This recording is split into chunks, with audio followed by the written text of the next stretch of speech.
Ξεκινάμε το ραντεβού μας στο γνωστό φούρνο.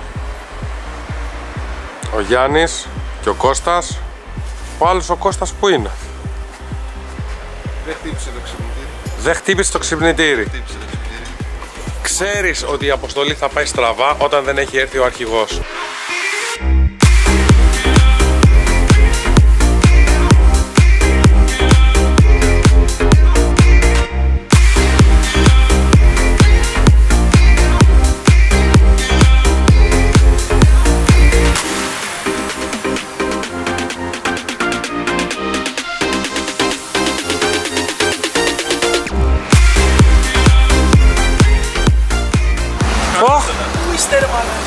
Τι έγινε ρε μαλάκα? Αργήσαμε ένα μισά. Άντε ρε. Καλημέρα.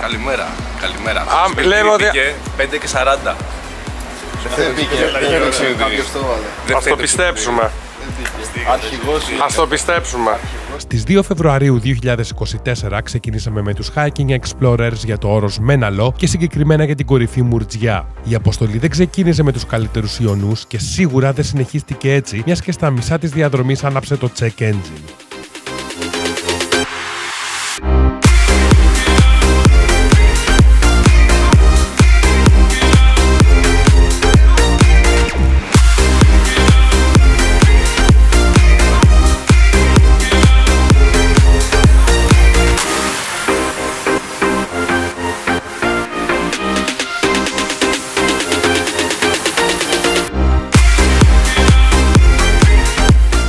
Ξεπεράστηκε το πρόβλημα, συνεχίσαμε για το χωριό Καρδαράς και το σημείο από όπου θα ξεκινούσαμε την πεζοπορία μας.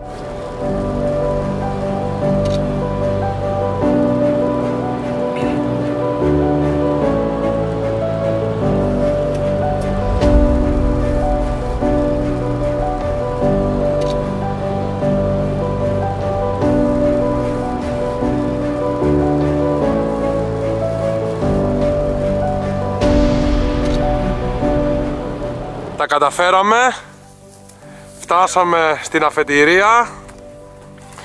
Γιάννης, Κώστας, Νίκος και από εδώ ξεκινάει το μονοπάτι μας.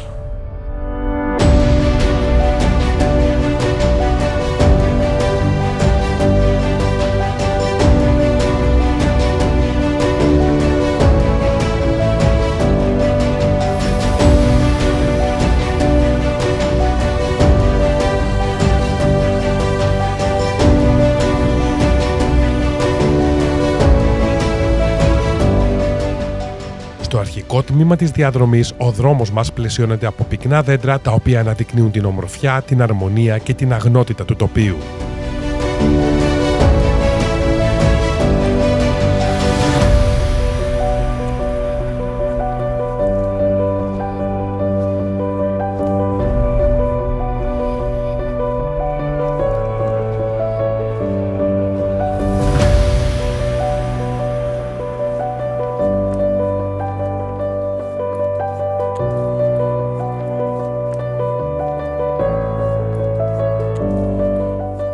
Σε λιγότερα από μία ώρα όμως, το σκηνικό μεταμορφώθηκε εντελώς. Ο δρόμος που διασχίζαμε άφησε πίσω του την καταπράσινη σκιά των δέντρων και ο ήλιος άρχισε να μας χτυπά δίχως έλεος σε μια αρκετά έντονα ανηφορική διαδρομή.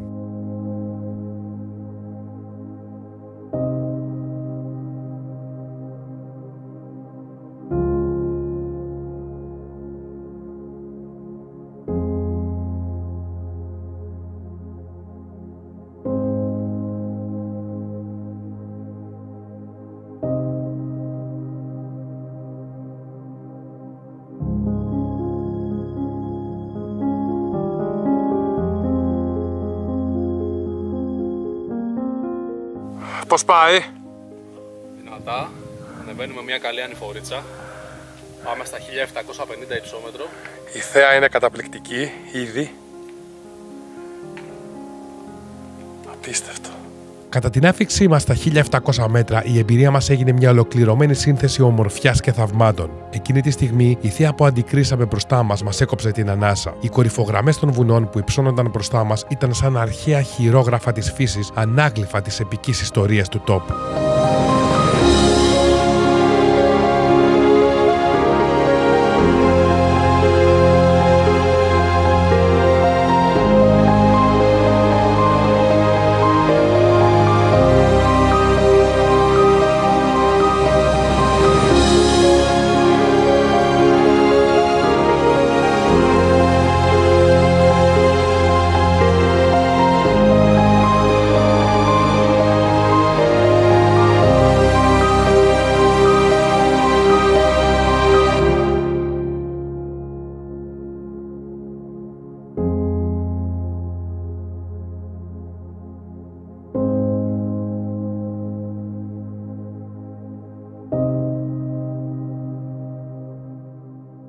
Μετά από μερικά πανέμορφα χιλιόμετρα που διασχίσαμε μέσα στις κορυφογραμμές, φτάσαμε στην υψηλότερη από αυτές. 1780 μέτρα υψόμετρο. Ναι. Λίγο για την ομάδα μας, δεν λέει κάτι φοβερό. Η φύση όμως αποζημιώνει γιατί έχουμε περιμετρικά μια απίστευτη θέα. Γιάννη, έσπασε η καντεμιά. Πώς, εκτός να σκάσει καμιά χιονοθύελα τώρα, κάνα τσουνάμι. Μπορεί. Καντεμιά πάντα. Αυτό εκεί που βλέπουμε χιονισμένα τι είναι? Τα ίδια τους. 2.305. Λοιπόν, έχει περάσει 1,5 ώρα. Ήμασταν εκεί. Κάναμε έτσι. Κατεβήκαμε εκεί πέρα, έτσι, έτσι, έτσι, έτσι και ανεβήκαμε όλο αυτό. Ώσπου μετά από πολλή ώρα ξαναπετύχαμε ένα κόκκινο σημάδι για να σιγουρευτούμε ότι πάμε καλά. Εδώ ο Κώστας πάλι τρώει. Τι τρως? Μπάρα. Μπράβο, μπράβο. Εκεί βλέπουμε τα άλλα τα παιδιά. Η θέα είναι καταπληκτική. Και επισήμως μπορούμε να πούμε ότι έχουμε φτάσει στην κορυφή. Κώστα, για εξήγησε λίγο τι γίνεται. Αυτή η κορυφή είναι λίγο πιο χαμηλή από αυτή που ήμασταν πριν. Σωστά? Όχι, βασικά αυτή είναι η πιο ψηλή. Πόσο είναι? Είναι 1798. 62 νομίζω είναι στο χάρτη. Τώρα θα τα χαλάσουμε γι' αυτό. Θα τα χαλάσουμε. Καλά. Θα τριβολογούμε. Ωραία. Και τι κάνουμε τώρα? Λοιπόν, τώρα θα κατευθυνθούμε σε εκείνες εκεί τις ράχες που είναι κατά σειρά, όπως κατεβαίνουν. Ναι. Όταν φτάσουμε περίπου σε εκείνη τη ράχη, Ναι. θα βρούμε ένα μονοπάτι που θα μας κατεβάσει μέχρι και κάτω τις φουρκέτες στον δρόμο. Και εκεί θα προσευχηθούμε να περάσει κανείς χριστιανός να μας μαζέψει. Περνάνε συνέχεια αυτοκίνητα. Έχουμε ανάψει τσιγαριά εκεί. Και σου έχει πει κάποιος ότι θα κάνεις το stop και θα μαζέψει τη μούρη σου, ρε φίλε? Γι' αυτό φοράω καπέλο και αυτό εδώ πας και το φάνω πολύ να έχω ελπίδες παραπάνω. Τι να κάνουμε, θα έχει ζωή. Δεν ήρθε και το μορφόπεδο ο Μίτσος, καλά χαράς. Ναι. Σίγουρα θα σταματάγανε ορδές αυτοκινήτων. Όχι ρε φίλε. Τι να κάνουμε, και εμείς οι άσχετοι, τι να κάνουμε. Λοιπόν, Πάμε όσο είναι μέρα γιατί τη νύχτα δεν μας μαζέψει κανείς. ναι, μην τελειώσει το κοντοσούβλι, Τι γίνεται, για πες? Εύκολη αυτή η μερικά της κατάβασης, Εύκολη είναι, κατηφορίτσα. Δείξω όμως από πού κατεβήκαμε. Λοιπόν, κάτσε να πω εγώ τι γίνεται. Έχουμε προχωρήσει. Εδώ είναι ο Γιάννης και ο Κώστας. Ο άλλος Κώστας είχε τη φαϊνή ιδέα να προχωρήσει μόνος του μπροστά, να κάνει το stop για να πάει να φέρει το αυτοκίνητο, ώστε να πάμε πιο γρήγορα στην ταβέρνα και να φάμε. Να είμαστε πιο άνετοι στην ταβέρνα. Ελπίζω να μην βρούμε κάπου το κουφάρι του πιο κάτω. Η κατάβαση ήταν εξίσου εντυπωσιακή με την ανάβαση, καθώς η φύση μας χάρισε νέες εκπλήξεις στο δρόμο μας. Καθώς συναντήσαμε την αγκαλιά των δέντρων, ανακαλύψαμε ένα μαγικό κόσμο, όπου το χιόνι είχε φτάσει ακόμα και στα πιο χαμηλά υψόμετρα.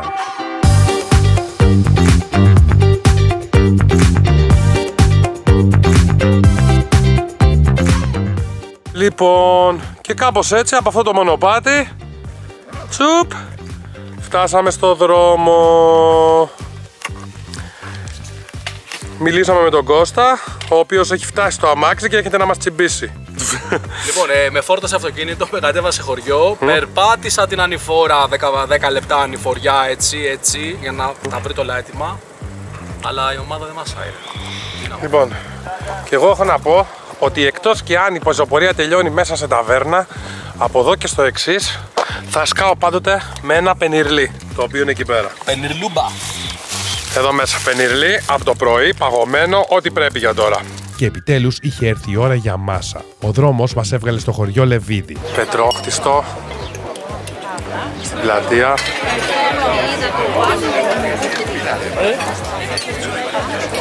Στην ταβέρνα που έχουμε έρθει δεν πέφτει καρφίτσα.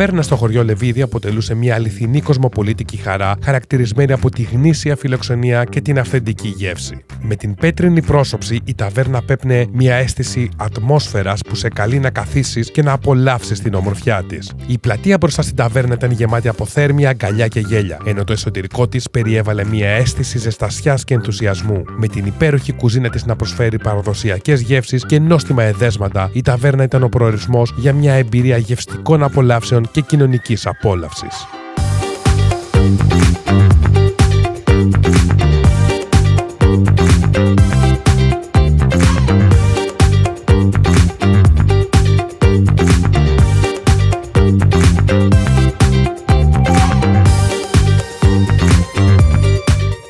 Και κάπως έτσι φτάνουμε στο τέλος. Ο Γιάννης ετοιμάζεται να κοιμηθεί. Φάγαμε. Κώστα, έτοιμος? Καλά περάσαμε. Όλα τέλεια, υπέροχα. Σας χαιρετούμε. Πώς λέγεται, είπαμε το μέρος? Λεβίδη. Από το Λεβίδη. Να είστε όλοι καλά.